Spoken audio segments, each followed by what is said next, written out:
നമസ്കാരം. പ്രകൃതി ജീവനകലയും ആരോഗ്യ സംരക്ഷണവും എന്ന വിഷയത്തെക്കുറിച്ച് അല്പം കാര്യങ്ങളിന്ന് സംസാരിക്കാം എന്നാഗ്രഹിക്കുകയാണ്. അതായത് പ്രകൃതി ജീവന രീതി നമ്മുടെ ജീവിത രീതിയിൽ ഒരുപാട് മാറ്റങ്ങൾ വരുത്തുന്ന ഒന്നാണ്. ശാരീരികമായും മാനസികമായും ഒക്കെ അതിനൊരുപാട് സ്ഥാനങ്ങളുണ്ട്. ശാരീരികമായ നമ്മളുടെ സുഖമാണ് നമ്മുടെ ജീവിതത്തിൻ്റെ പ്രധാനമായ ഒരു ഘടകം. അപ്പോൾ ഈ പ്രകൃതി ജീവന രീതിയിൽ ഭക്ഷണത്തിൻ്റെ ഉള്ള സ്ഥാനം അതിപ്രധാനമാണ്.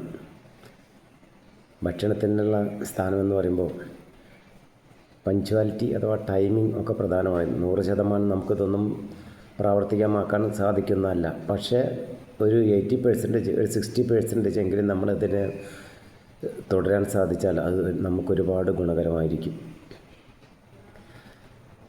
അതായത് നമ്മുടെ പ്രഭാത ഭക്ഷണം, ഉച്ചഭക്ഷണം, വൈകുന്നേരത്തെ ഭക്ഷണം. ഇവിടെ വൈകുന്നേരത്തെ ഭക്ഷണം എന്നാണ് ഞാൻ പറയുന്നത്, രാത്രിത്തെ ഭക്ഷണം എന്നല്ല. അപ്പോൾ പ്രഭാത ഭക്ഷണം സ്വാഭാവികമായിട്ടും നമ്മളെ കാലത്ത് നമ്മൾ എണീറ്റ് വരുന്നതിനനുസരിച്ച് കുറച്ചൊക്കെ മാറ്റങ്ങൾ സംഭവിക്കും. എങ്കിലും നമുക്കതിനൊരു ടൈമിംഗ് ഉണ്ട്. ഉച്ചഭക്ഷണം പൊതുവേ മിക്കവാറും എല്ലാവർക്കും ഏകദേശം ജോലിക്കാരാണെങ്കിൽ ജോലിയുള്ള സമയത്തിന് പഞ്ച്വാലിറ്റി കിട്ടും. വീട്ടിലാണെങ്കിലും അതിനതിൻ്റേതായ ഒരു സിസ്റ്റം ഉണ്ട്. അതും ഏകദേശം ക്രമത്തിൽ പോകും. വൈകുന്നേരത്തെ ഭക്ഷണം, അതിൻ്റെ ടൈമിംഗ്, അതിനൊരുപാട് പ്രാധാന്യമുണ്ട്. അതായത് ശരിക്കൊരു 7-നും 8-നും ഇടയ്ക്കുള്ള സമയത്ത് നമ്മൾ അത്താഴം കഴിച്ചിരിക്കണമെന്നാണ്. ഇത് നമ്മളിൽ നല്ലൊരു ശതമാനം ഇത് പ്രാവർത്തികമാക്കാറില്ല എന്നത് സത്യം തന്നെയാണ്. ഞാനടക്കമായിരുന്നു എന്ന് ഞാൻ പറയുള്ളൂ. കാരണം ഇപ്പം അങ്ങനെയല്ല. കാരണം ആരോഗ്യത്തിന് വേണ്ടി ചില കൃത്യനിഷ്ഠകളൊക്കെ വരുത്തുന്നത് നല്ലതായിരിക്കും എന്നൊരു തോന്നലുകൊണ്ട്. കാരണം പ്രകൃതിയിലെ നമുക്ക് ചുറ്റും ഒരുപാട് ജീവജാലങ്ങളുണ്ടല്ലോ, മറ്റ് ജീവികളുണ്ട്. ഈ ജീവിവർഗങ്ങളിൽ അതിൻ്റേതായ പകൽ ജീവിച്ച് രാത്രി ഉറങ്ങുന്ന ആ വിഭാഗത്തിൽപ്പെട്ട ജീവികളിൽ മനുഷ്യനൊഴികെ മറ്റുള്ള ഒന്നും രാത്രിയായി കഴിഞ്ഞാൽ പിന്നെ ഭക്ഷണം കഴിക്കുന്ന സ്വഭാവക്കാരല്ല. അപ്പോൾ എന്തുകൊണ്ട് നമ്മൾക്കും അതായിക്കൂടാ? നമ്മുടെ സാഹചര്യങ്ങളിൽ നമ്മൾ മാറി ഇപ്പോൾ വന്നെങ്ങനെ എത്തി? ഇപ്പോൾ രാത്രി ഇപ്പോഴത്തെ തലമുറ, ഈ ജനറേഷൻ എങ്ങനെയാണ്? രാത്രി ഒരു സമയമില്ല, ഇതിൻ്റെ ക്രമം തെറ്റിപ്പോകുന്നതാണ്. പക്ഷേ നമുക്ക് ഒരു പ്രത്യേക പ്രായത്തിലേക്ക് കടക്കുന്നവർ ഇത്തരം കുറേ കാര്യങ്ങളിൽ ഒരു ക്രമം കൊണ്ടുവരുന്നത് അവനവൻ്റെ ആരോഗ്യത്തിന് ഒരുപാട് ഗുണമായിരിക്കുമെന്ന് ഞാൻ ഓർമ്മിപ്പിക്കുകയാണ്. ഒരു 7:30-നും 8-നും ഇടയ്ക്കുള്ള സമയം, അത്രയും പറയുള്ളൂ. 8-ൻ്റെ അപ്പുറം പോരുത്. 8 ആവേണ്ട ആവശ്യമില്ല. ശരിക്കും 7-7:30 ഉള്ള സമയമാണ് അതിൻ്റെ ഏറ്റവും പെർഫെക്റ്റ് സമയം. അപ്പോൾ ഈ സമയത്തിന് അനുസരിച്ച് നമ്മൾ ഭക്ഷണം ശീലിച്ചു കഴിഞ്ഞാൽ അത് കുറച്ച് മതി. ആ ഭക്ഷണം ആ സമയത്ത് ശീലിച്ചു കഴിഞ്ഞാൽ നിങ്ങൾക്ക് ശാരീരികമായിട്ട് കിട്ടുന്ന കുറേ സുഖങ്ങൾ ഉണ്ട്. അതെല്ലാം ആ സിസ്റ്റം, ആ ചിട്ടയിലേക്ക് വരുമ്പോൾ മനസ്സിലാവും. അപ്പോൾ പ്രകൃതി ജീവന കല എന്ന് പറയുമ്പോൾ ഞാൻ പറയാറുള്ളൂ, ഇതിൽ കുറേ തിരുത്തലുകൾ, അഡ്ജസ്റ്റ്മെൻറ്റുകൾ, ഈ ജീവിത സാഹചര്യത്തിനെ നമുക്ക് അനുകൂലമായി മാറ്റിയെടുക്കുക. നമ്മളാണ് നമ്മൾക്ക് അനുകൂലമായി മാറ്റിയെടുക്കേണ്ടത്, മറ്റാരുമല്ല. ഇപ്പം ഞാൻ മെഡിറ്റേഷൻ സംബന്ധമായൊക്കെ പറയുമ്പോഴും ഞാൻ ഉപയോഗിക്കുന്നൊരു വേർഡുണ്ട്. നമ്മൾ 24 മണിക്കൂറിൽ ഒരു അരമണിക്കൂറെങ്കിലും നമുക്ക് വേണ്ടി മാറ്റിവെക്കേണ്ട വ്യക്തികളാണ് നമ്മൾ, ഓരോ വ്യക്തിയും. അതാണായാലും പെണ്ണായാലും അവർ കുടുംബത്തിന് വേണ്ടി ജീവിക്കുന്നു, കുടുംബത്തിൽ മൊത്തം കാര്യങ്ങൾക്ക് നോക്കാൻ വേണ്ടി ജീവിക്കുന്നു, മക്കൾക്ക് വേണ്ടി ജീവിക്കുന്നു, മുതിർന്നെങ്കിൽ അവർക്ക് വേണ്ടിയിട്ട് ജീവിക്കുന്നു, ജോലി സ്ഥലമാണെങ്കിൽ ജോലി ചെയ്യുന്ന സ്ഥലത്ത് അതിനു വേണ്ടി ജീവിക്കുന്നു. അങ്ങനെ എല്ലാത്തിലും നമ്മൾ ജീവിക്കാൻ വേണ്ടി അതിൻ്റെ നല്ലൊരു 90, 95, 99% മറ്റുള്ള ആവശ്യങ്ങൾക്ക് വേണ്ടിയിട്ട് ഉപയോഗിക്കുമ്പോൾ 24 മണിക്കൂറിൽ അരമണിക്കൂറെങ്കിലും നിങ്ങൾക്ക് വേണ്ടി മാറ്റിവെക്കണം. ഇതാണ് എൻ്റെ അടിസ്ഥാനപരമായ ഒരഭിപ്രായം. കാരണം നമ്മളും ജീവിക്കുന്നു, ആ അരമണിക്കൂർ നമ്മൾക്കും അവകാശപ്പെട്ടതാണ് എന്ന് നമ്മൾ സ്വയം തീരുമാനമെടുക്കണം. ഈ അരമണിക്കൂർ എന്ന് പറയുന്നത്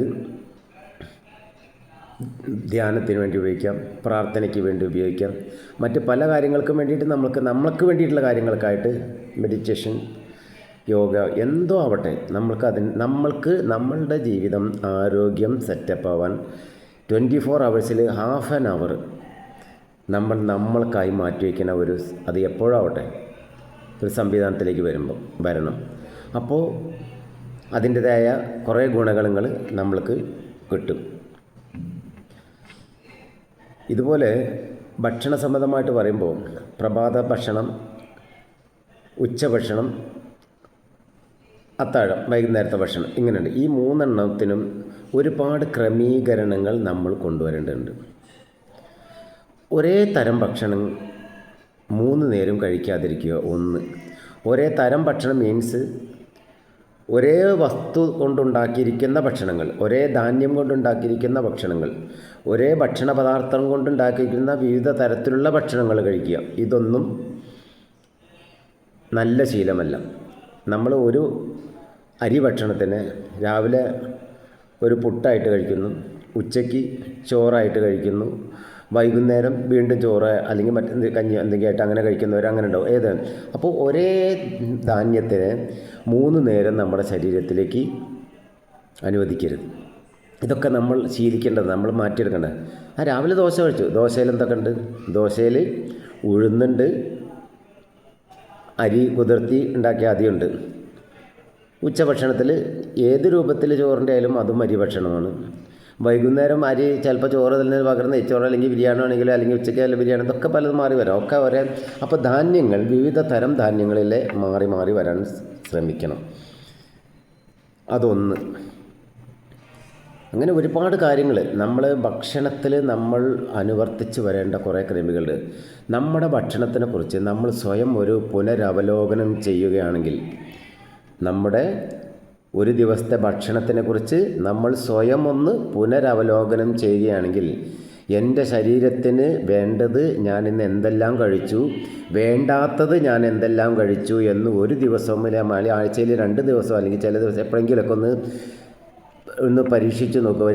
ഒരു എന്നാൽ അതിനെ ഒന്ന് പുറകോട്ട് തിരിഞ്ഞ് നിങ്ങൾ കഴിക്കുക, ശ്രദ്ധിക്കുക. അപ്പോൾ എന്തൊക്കെ രാവിലെ ഞാൻ എന്ത് കഴിച്ചു, അതിൻ്റെ കൂടെ കഴിച്ചത് മറ്റെൻ്റെ വസ്തുക്കൾ എന്തൊക്കെ, അതിൽ ജീവസുള്ള ഭക്ഷണമുണ്ടോ, ജീവസില്ലാത്ത ഭക്ഷണം ഉണ്ടായിരുന്നു.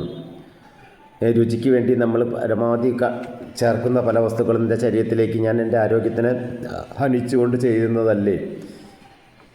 അങ്ങനെ ഓരോ നേരം നിങ്ങൾ കഴിക്കുന്ന ഭക്ഷണത്തിലും ജീവസുള്ളതും ജീവസില്ലാത്തതും എന്ന് തരംതിരിക്കാൻ നിങ്ങൾ ശീലിക്കുക. ബേക്കറി സാധനങ്ങളെ ഒരു പരിധിയിൽ കൂടുതൽ ശരീരത്തിലേക്ക് കടത്തിവിടാതിരിക്കുക. ശരീരത്തേക്ക് കടത്തിവിടുക എന്നൊക്കെ പറയാനുള്ള കാരണമുണ്ട്. ലഡു, ചിലർക്ക് ലഡുവൊക്കെ ഭയങ്കര ഇഷ്ടമാണ്, ശരിയാണ്, മധുരല്ലേ. ഈ കളറുള്ള ഭക്ഷണങ്ങൾ, കൃത്രിമമായി വർണ്ണങ്ങൾ കൊടുത്തിട്ടുള്ള ഭക്ഷണം, നമ്മൾക്ക് സൗന്ദര്യബോധമുള്ളവരാണ് നമ്മളൊക്കെ.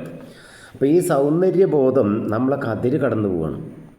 ഈ സൗന്ദര്യബോധത്തിൻ്റെ അതിര് കവിഞ്ഞ കാഴ്ചപ്പാടുകൾ നമ്മുടെ ആരോഗ്യത്തിനെ നശിപ്പിച്ചു കൊണ്ടിരിക്കുകയാണ്.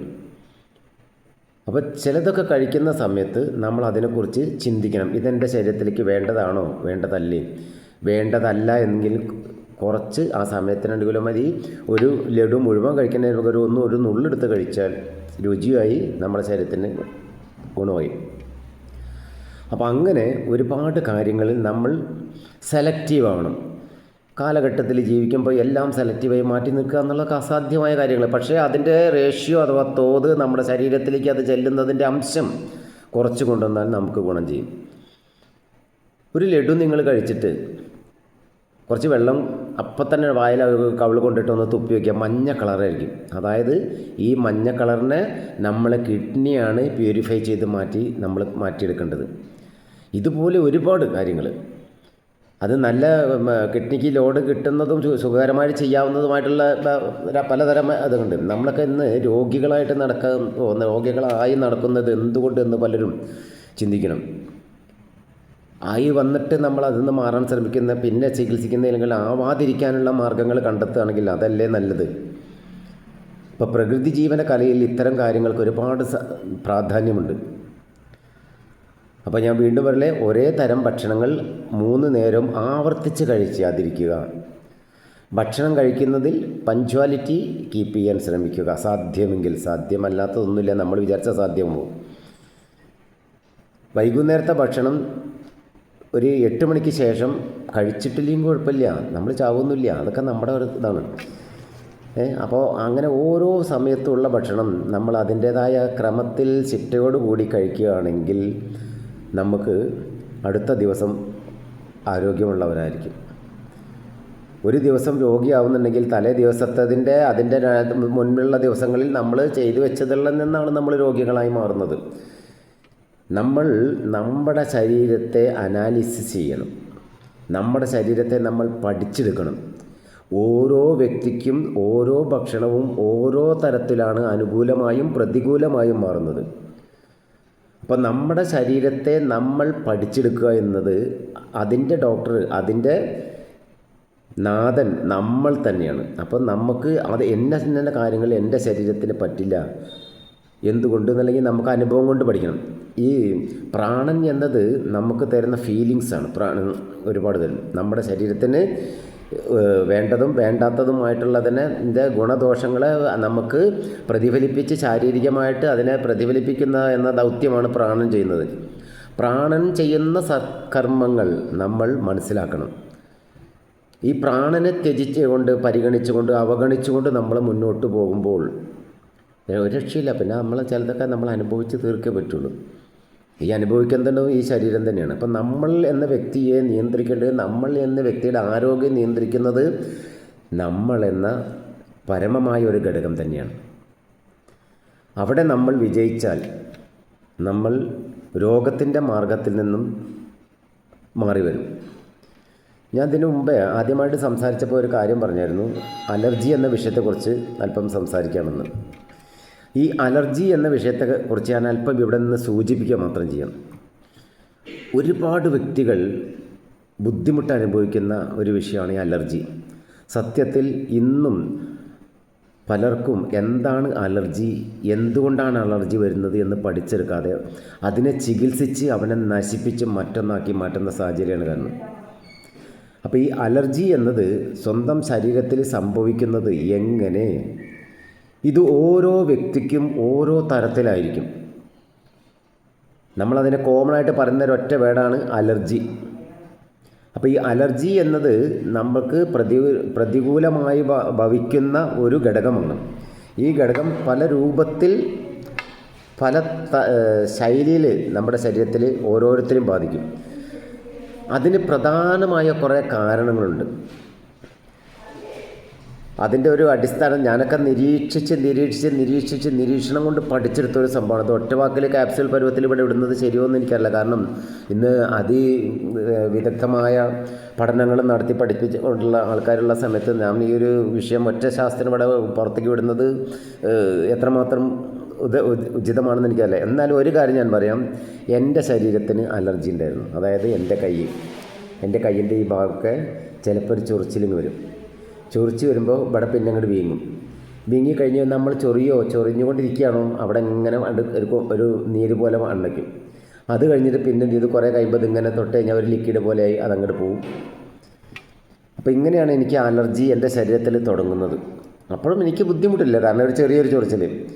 അപ്പോൾ ഒരു ഡോക്ടറെ വന്നപ്പോൾ ഡോക്ടർ പറഞ്ഞു ആത്മസംയമനം പാലിക്കണം. അലർജി വരുന്നവർ ആത്മസംയമനം പാലിക്കണം എന്ന് പറഞ്ഞു. ആ ഒരു വാക്ക് ഞാൻ വളരെ മുഖവരിക്കെടുത്തു അന്ന്. അതിൻ്റെ കാരണം ഒരു ചൊറി വന്നാൽ നമ്മൾ വീണ്ടും ചൊറിയുമ്പോൾ വളരെ നമുക്ക് സുഖമാണ്. പക്ഷേ അതും അതിങ്ങനെ അതിൻ്റെ എക്സ്ട്രീം തലത്തിലേക്ക് അതിങ്ങനെ മാറിക്കൊണ്ടിരിക്കുകയാണ്. അപ്പോൾ അലർജി വരുമ്പോൾ ചൊറിച്ചിൽ വരുന്നവരാണെങ്കിൽ ചൊറിയാതിരിക്കുക. നിങ്ങളെ നിയന്ത്രിക്കുമ്പോൾ അല്ലെങ്കിൽ എന്താ സംഭവിക്കാൻ, ചൊറിയുന്തോറും അല്ലെങ്കിൽ അത് അതിനനുസരിച്ച് ഡെവലപ്പ് ചെയ്യും. അതുമായിട്ട് അലർജിയുടെ ഓരോ വശങ്ങളും അങ്ങോട്ടുണ്ട്. ഞാൻ ചെറിയൊരു എക്സാമ്പിൾ പറഞ്ഞു. പക്ഷേ ഇതുകൊണ്ടായില്ല. ഇത് നമ്മൾ വന്ന അലർജിയെ കൂടുതൽ ബുദ്ധിമുട്ട് അനുഭവിക്കാതെ ചെയ്യുന്നതിനുള്ളൊരു ചെറിയൊരിത് മാത്രമേ ഉള്ളൂ. പക്ഷേ എന്തുകൊണ്ട് എൻ്റെ ശരീരത്തിൽ അലർജി വന്നു, എന്തായിരുന്നു എന്നെ അലർജി എന്ന അവസ്ഥയിലേക്ക് എത്തിക്കാതെ കാരണം ഇന്നലകളില്ലാത്തൊന്ന് എൻ്റെ ശരീരത്തിലായത് എന്തുകൊണ്ട് എന്ന് ഞാൻ പഠിക്കാൻ തുടങ്ങി. കാരണം എല്ലാം ഭക്ഷണമാണ് പ്രധാനം. ഭക്ഷണത്തിൽ നിന്നാണ് നമ്മൾ കഴിക്കുന്ന ഭക്ഷണത്തിൻ്റെ ഭാഗമായിട്ട് സംഭവിക്കുന്ന കുറേ കാര്യങ്ങളുണ്ട്. അപ്പോൾ എൻ്റെ ശരീരത്തിലേക്ക് എനിക്ക് വേണ്ടാത്തതല്ലാത്ത എന്ത് ഞാൻ ശരീരത്തിലേക്ക് കൊടുക്കുന്നു എന്നതിനെക്കുറിച്ച് ഞാൻ പഠിക്കാൻ തുടങ്ങി.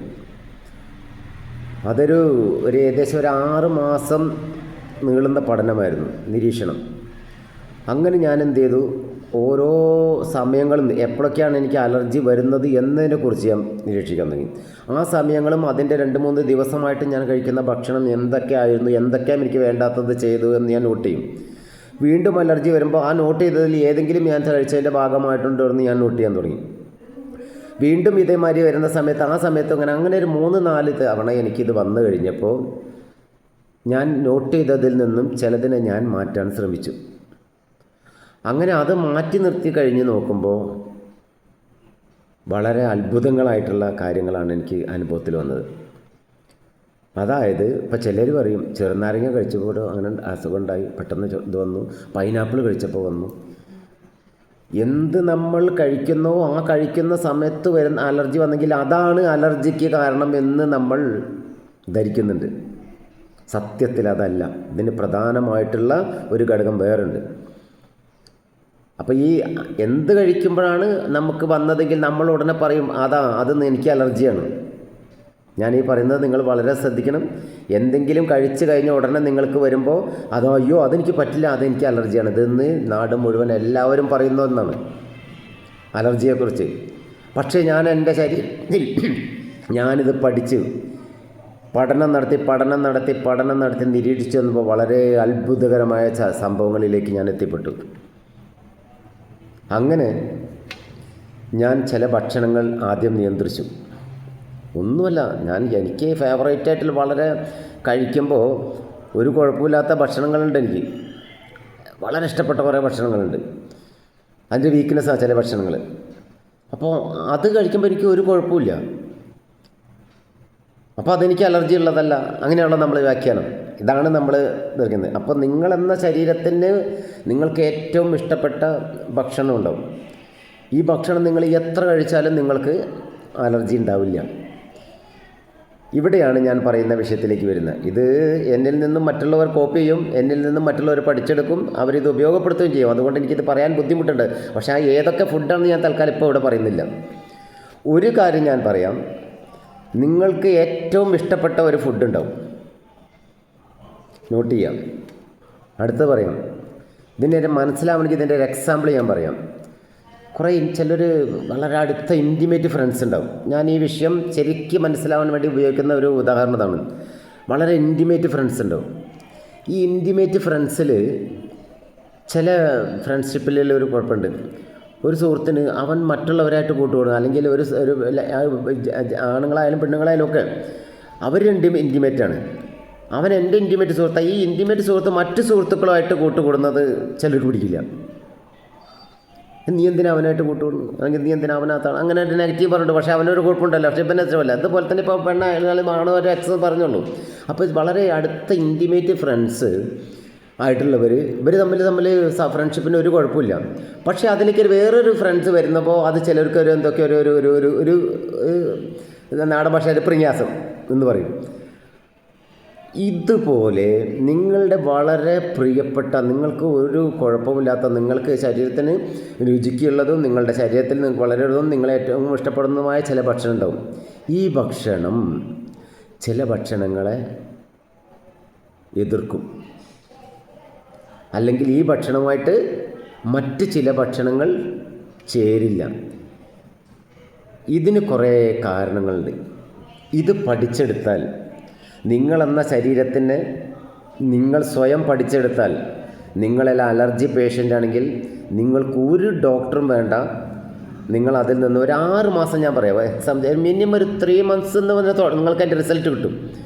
ഒരു 6 months ആകുമ്പോൾ നിങ്ങൾ അതിൽ നിന്ന് മുക്തനാവും, ഈ അലർജി എന്നതിൽ നിന്ന്. സത്യമായ കാര്യമാണ്. ഞാൻ അനുഭവസ്ഥനാണ്. ഞാൻ എൻ്റെ ജീവിതത്തിൽ ഞാൻ പഠിച്ചെടുത്ത് പ്രാക്ടിക്കലി സക്സസ് ആക്കി. കാരണം ഞാനൊക്കെ ഒരു 3 മിനിറ്റ് വ്യത്യാസത്തിന് തട്ടിപ്പോകേണ്ട ആളായിരുന്നു. കാരണം അലർജി എന്നെ ബാധിച്ചു. നേരം എൻ്റെ ചൊറിയനല്ലുള്ളൂ. എന്താ ഇപ്പോൾ ഒത്തിരി നേരം ചൊറിഞ്ഞു ചിലപ്പോൾ അതങ്ങനെ പോവുകയും ചെയ്യും. ഞാൻ മൈൻഡ് നെവർ മൈൻഡ്. അങ്ങനെ അത് അവസാനം ഈ അലർജി ശരീരത്തിൻ്റെ പുറത്തു നിന്നും ശരീരത്തിൻ്റെ അകത്തേക്ക് കിടക്കുന്നൊരു സാഹചര്യമുണ്ട്. ഇത് എൻ്റെ ശ്വാസത്തിനെയും എൻ്റെ ഒരുപാട് ബുദ്ധിമുട്ടുകൾ വന്നു. അത് വിശദിക്കാൻ ഇപ്പോൾ അതിന് സമയമില്ല. അങ്ങനെ വിത്തിൻ 3 മിനിറ്റ്സ് അല്ല, ഒരു 5 മിനിറ്റ്സിൻ്റെ ഉള്ളിൽ ഇല്ല അവിടെ ഹോസ്പിറ്റലിലെത്തുന്നു. എനിക്ക് സംസാരിക്കാൻ കഴിയില്ല. ഹോസ്പിറ്റലിലെത്തിയപ്പോൾ അവിടെ രാത്രിയാണ് സമയം. അവിടുത്തെ ജൂനിയേഴ്സുള്ളൂ. അവർക്കൊന്നും പറയാൻ പറ്റില്ല. എനിക്കാണെങ്കിൽ കാര്യങ്ങൾ സംസാരിക്കാൻ പറ്റില്ല. അവസാനം ഒരു പേനയിൽ എഴുതി കൊടുത്തു. അങ്ങനെ എൻ്റെ ഒരു വാ തുറന്നിട്ട് അവർ കുറേ ക്ലിക്ക് എടുത്തു. മറ്റേ സംസാരിക്കാൻ പറ്റാത്ത കാരണം ഒക്കെ എടുത്തിട്ട് ഉടനായിട്ട് സീനിയർ ആൾക്ക് സെൻഡ് ചെയ്ത് കൊടുത്തു. പുള്ളി അവിടുന്ന് അപ്പം തന്നെ കമ്പ്യൂട്ടറിൽ അതിൻ്റെ റിസൾട്ട് കൊടുക്കും, എന്താ മരുന്ന് മെഡിസിൻ ചെയ്യുന്നു. ഉടനെ ഇവരൊരു ഇഞ്ചക്ഷൻ വയ്ക്കും. അരമണിക്കൂറിൻ്റെ ഉള്ളിൽ ഞാൻ നോർമലായി തിരിച്ചും വരുന്നു. അല്ലെങ്കിൽ അന്നത്തെ കാര്യം പോക്കാം. അവർ പറഞ്ഞു അത് ഈ കേസിൽ ശരീരത്തിൻ്റെ ഇവിടെയൊക്കെ തൊളട്ട് കൊടുത്തിട്ട് ശ്വാസം കൊടുത്ത സംഭവങ്ങളൊക്കെ ഉണ്ടെന്ന് പറഞ്ഞു.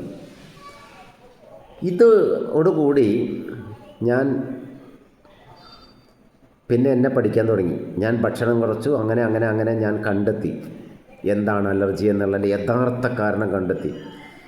മരുന്നില്ലാതെ തന്നെ ഞാൻ അതിൽ നിന്ന് മുക്തനാക്കി. പിന്നെ ഈ ഒരു കാര്യം കൂടി പറയാം. ഈ ഉപ്പ് ഉണ്ടല്ലോ, എൻ്റെ കയ്യിൽ ഞാൻ എവിടെ പോകുമ്പോഴും ഒരു ചെറിയൊരു ഡബ്ബയ്ക്കകത്ത് ഉപ്പുണ്ടായിരുന്നു. അതിനൊരുപാട് കാരണങ്ങളുണ്ട്.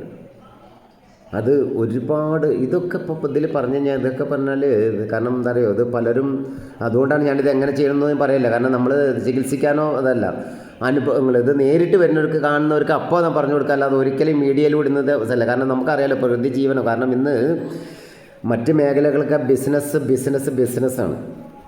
അപ്പോൾ അതിൻ്റെ ഇടയ്ക്ക് എന്നെപ്പോലുള്ളവർ ഇവിടെ ഇങ്ങനെ ജീവിച്ചു കഴിഞ്ഞാൽ അത് ബുദ്ധിമുട്ടായിരിക്കും പലർക്കും. അപ്പോൾ ഞാൻ പറയുകയാണ്, അലർജി എന്നത് നിങ്ങൾക്ക് സ്വയം പഠിച്ച് നിങ്ങളെ നിയന്ത്രിച്ച് അതിൽ നിന്നും 100% നിങ്ങൾക്ക് മുക്തി നേടാൻ പറ്റുന്നതാണ്. ഒറ്റ കാര്യം ഞാൻ പറയാം, എന്ത് കഴിക്കുമ്പോഴാണോ നിങ്ങൾക്ക് അലർജി വന്നത് അതല്ല നിങ്ങളുടെ അലർജിക്ക് കാരണം. അത് വീണ്ടും എന്ന് വെച്ചാൽ അത് കുറേ കഴിക്കാമെന്നല്ല, അത് കഴിക്കുമ്പോൾ നിങ്ങൾക്ക് അലർജി വരുന്നുണ്ടെങ്കിൽ അതിൻ്റെ പിന്നിലുള്ള വേറെ കുറേ കാരണങ്ങളുണ്ട്. ആ കാരണങ്ങൾ നിങ്ങൾ പഠിച്ചെടുത്തോ, നിങ്ങൾ അലർജി എന്ന രോഗത്തിന് പിന്നെ പേടിക്കുകയേ വേണ്ട. അതൊക്കെ പറഞ്ഞാൽ ഇത് ഒരു വലിയ വിഷയമാണ്, അവിശ്വസനീയമാണ്. കാരണം പിന്നെ ഇതൊക്കെ ഈ കണ്ടുപിടുത്തം നമ്മൾ പറഞ്ഞു കഴിഞ്ഞാൽ അത് അവസാനം അതിനൊക്കെ അവകാശികൾ വരും. ഇപ്പം ഇത് തന്നെ ഞാൻ പറഞ്ഞതിന് ഏകദേശം ഐഡിയ കിട്ടി കാണും. ഇപ്പോൾ ഒരുപാട് കാര്യങ്ങളുണ്ട് നമ്മുടെ പ്രകൃതി ജീവന കല എന്ന് പറഞ്ഞാൽ പിന്നെ മെഡിറ്റേഷൻ. ഒത്തിരി മെഡിറ്റേഷൻ നമ്മൾ ചെയ്യണം. എന്തിനാണ് ഈ മെഡിറ്റേഷൻ ചെയ്യുന്നത്? ധ്യാനം എന്ന് പറയും. ഈ മെഡിറ്റേഷൻ ചെയ്യുന്നതിലൂടെ ടെൻഷൻ എന്നൊരു സംഭവം നിങ്ങൾക്ക് ഉണ്ടാവില്ല. പലർക്കും എന്തെങ്കിലും വരുമ്പോഴേക്കും ആകെ ഉള്ളിലൊരാന്തലാണെന്നാണ് പറയുന്നത്. അത് നമ്മൾക്ക് എന്ത് രോഗം വരാനുണ്ടോ അതിനൊരു വളക്കൂറാണത്, വളമിട്ട് കൊടുക്കുന്ന പോലെയാണ്. അപ്പോൾ ആ ടെൻഷൻ എന്നത് നിങ്ങളിൽ വരരുത്. ഈ ടെൻഷൻ വരാതിരിക്കണമെങ്കിൽ ജീവിതത്തിനെക്കുറിച്ച് ഒരു കാഴ്ചപ്പാടുകൾ വേണം. ഈ പ്രപഞ്ചത്തിൽ ജീവിച്ച് ഈ പ്രപഞ്ചത്തിൽ നിന്നും നമ്മൾക്ക് മുൻപേ ഇവിടെ വിട്ടു പോയ അവരൊക്കെ കുറിച്ചൊന്ന് ഓർക്കണം.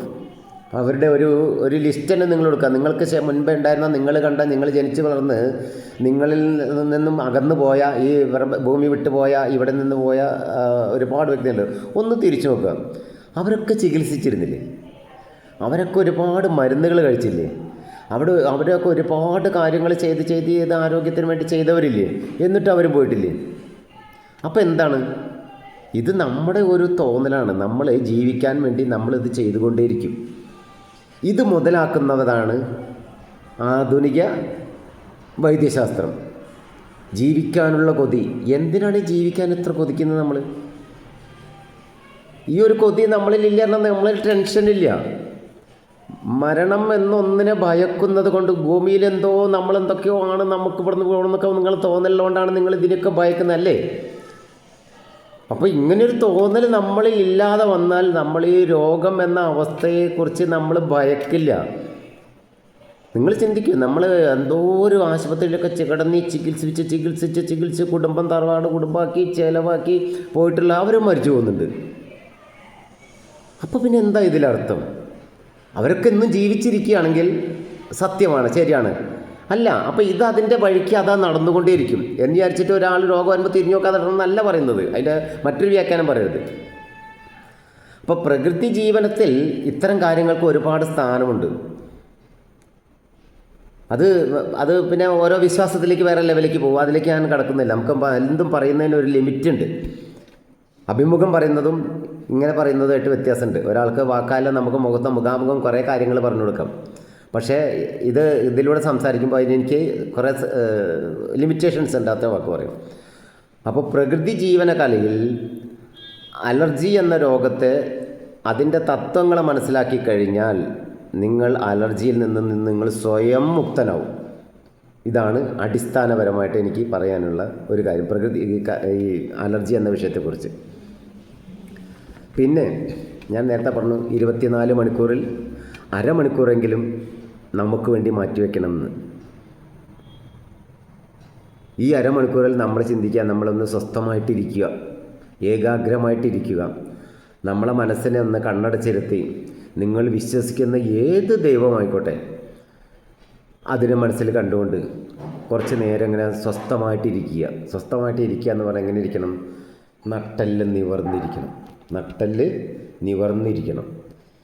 കാരണം നിങ്ങളെ ശരീരത്തിൻ്റെ, നമ്മുടെയൊക്കെ മനുഷ്യ ശരീരത്തിൻ്റെ ഘടനയ്ക്ക് കുറേ പ്രത്യേകതകളുണ്ട്. നമ്മുടെ ബോഡി ശാസ്ത്രമൊക്കെ ഒത്തിരി പഠിക്കേണ്ടതുണ്ട്. ശരീരത്തിൻ്റെ ബോഡി ശാസ്ത്രം ശരിക്കും പഠിക്കണം നമ്മൾ. കാരണം നമ്മളെന്ന വ്യക്തിക്ക് എന്തൊക്കെ കഴിവുകളുണ്ട്, എന്തൊക്കെയാണ് എന്തൊക്കെ ആവാൻ കഴിയും, നമ്മളിൽ ഒതുങ്ങാത്ത നമുക്ക് എന്തൊക്കെ ഉണ്ട്, ഇതൊക്കെ നമ്മൾ ചിന്തിച്ച് മനസ്സിലാക്കി വരുമ്പോഴാണ് നമ്മൾ ഈ ജീവിത രീതിയെക്കുറിച്ചും നമ്മളെ മനുഷ്യനെക്കുറിച്ചും നമ്മളെ ശരീരത്തിനെക്കുറിച്ചും ശരീരത്തിൻ്റെ കപ്പാസിറ്റിയെക്കുറിച്ചും ഞാനെന്ന വ്യക്തിക്ക് അല്ലെങ്കിൽ നിങ്ങളെന്ന വ്യക്തിക്ക് നിങ്ങളിലുള്ള കഴിവിൻ്റെ തോതും നിങ്ങൾക്ക് മനസ്സിലാക്കാൻ സാധിക്കുക. അപ്പോൾ പ്രകൃതി ജീവന കലയിൽ കുറേ കാര്യങ്ങൾ സംസാരിക്കാനുള്ളതിൽ ഇന്ന് അലർജി എന്ന വിഷയത്തിൻ്റെ കുറച്ച് കാര്യങ്ങൾ പറഞ്ഞു. ഇനിയും അതിൻ്റെ അടിസ്ഥാനപരമായ കാര്യം ഞാൻ അതിനകത്ത് മുഴുവൻ ഇങ്ങനെ പറയുന്നത് ശരിയാണോ അല്ലാത്തതുകൊണ്ട് ഞാൻ പറഞ്ഞിട്ടില്ല. കാരണം ഒരു കാര്യം ഞാൻ പറയാം, നിങ്ങൾ എന്ത് കഴിക്കുമ്പോഴാണോ നിങ്ങൾക്ക് അലർജി വന്നത് അതല്ല നിങ്ങളുടെ അലർജിക്ക് കാരണം. അതിന് അടിസ്ഥാനമായ കുറച്ച് കാരണങ്ങൾ നിങ്ങളുടെ ശരീരത്തിലുണ്ട്. ആ ഉള്ള കാരണങ്ങളെ മാറ്റിയാൽ മാത്രമേ നിങ്ങൾക്കത് മാറിക്കിട്ടുള്ളൂ. സത്യമായ കാര്യമാണ് ഈ പറയുന്നത്. ഇതിന് വ്യക്തമായിട്ടുള്ള തെളിവുകളും വ്യക്തമായ ഉദാഹരണങ്ങളും എൻ്റെ കയ്യിലുണ്ട്. ഓക്കെ, നമസ്കാരം. പ്രകൃതി ജീവന കലയും ആരോഗ്യ സംരക്ഷണം എന്നത് വളരെ ഹൃദ്യമായൊരു സബ്ജക്റ്റാണ്. കുറേയൊക്കെ നമ്മളതിനനുസരിച്ചിരിക്കുക. ഇപ്പം ഞാൻ 7-7:30 ഉള്ളിൽ ഇന്നത്തെ എൻ്റെ ഭക്ഷണം കഴിച്ചു കഴിഞ്ഞു. അതങ്ങനെയാണ്. കാരണം എന്തിനപ്പോൾ ഇതിങ്ങനെ വെച്ച് നീട്ടിയിട്ട് രാത്രിയിട്ട് ഊണിക്കാൻ തന്നെ കഴിയുക. പിന്നെ നമ്മളെ ശരീരത്തിൽ നമുക്കുള്ളത് ദഹിപ്പിക്കാനും ഒക്കെ ഉള്ളത് നമ്മളെ വയറിന് കുറേ സമയമൊക്കെ കിട്ടണം ഓരോന്ന്. അപ്പോൾ ഭക്ഷണം കഴിച്ച് നമുക്ക് കുറച്ച് നടക്കാം.